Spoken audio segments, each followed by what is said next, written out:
भगवान गोसाई बाबा हो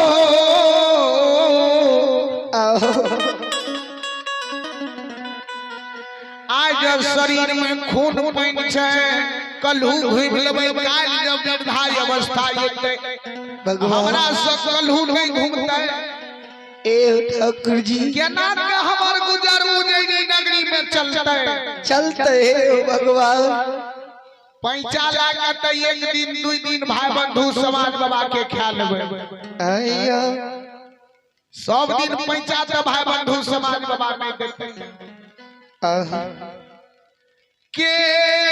माय के उजैनी नगरी में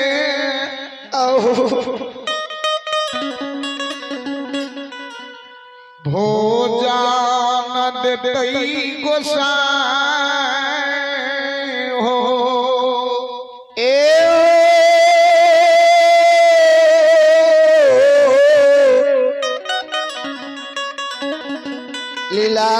लीलाधारी ठाकुर जी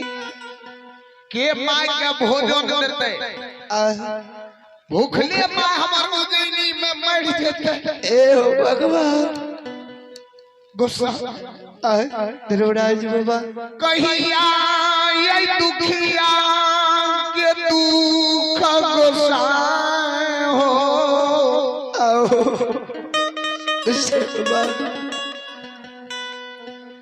कहिया दुखिया के दुख के उजैनी नगरी में हर लेबो ठाकुर जी भगवान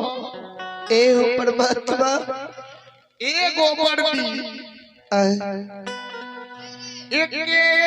बरदी जब हमारा उजैनी में देती हो गोसाई आओ शुक्र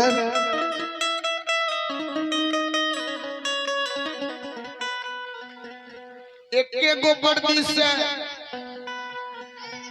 बरदी लाके हम कलहू घूमतिए वैसे तेल के निकलती है माँ हमर वही तेल के भाई बंधु समाज बाबा में फिर तोड़ी बदल के लाती है ए हो गोसाई बाबा